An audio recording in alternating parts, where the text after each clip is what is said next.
Good morning Year 10. It's the 7th of May 2020.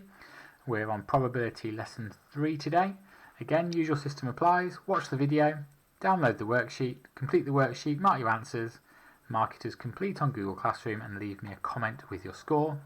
Please don't forget to upload a picture of your work. Some of you didn't do that yesterday or the day before, and if that's the case I'm going to end up giving you 0 rather than the mark you should get.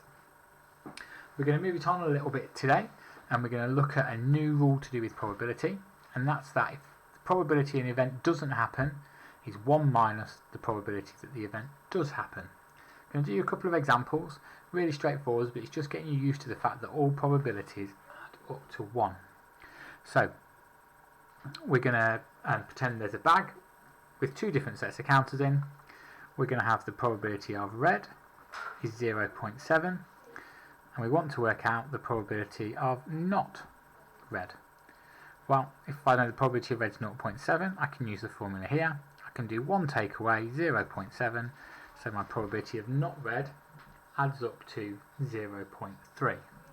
Now obviously we could also do this with coins, and it's going to be a bias coin, so that's example 1. Example 2, the probability that I get a head on my coin is 0.32.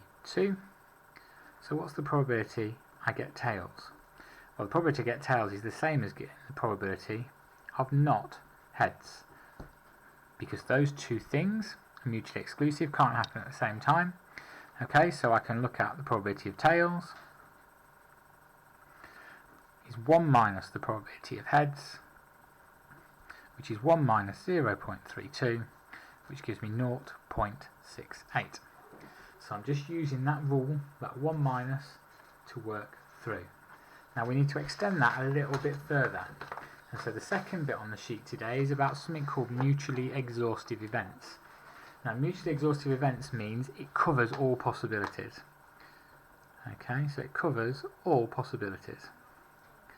I'm going to take it to a sports match, and you can either have one team wins, the other team wins, or it's a draw. So they're mutually exhaustive events, so they will add up to 1. Okay, so I'm going to give you an example. I'm going to have a bag of counters again. I'm going to have 3 different colours this time. I'm going to have the probability of red is 0.3, the probability of blue is 0.5, and my last colour is green, and I'm trying to work out the probability.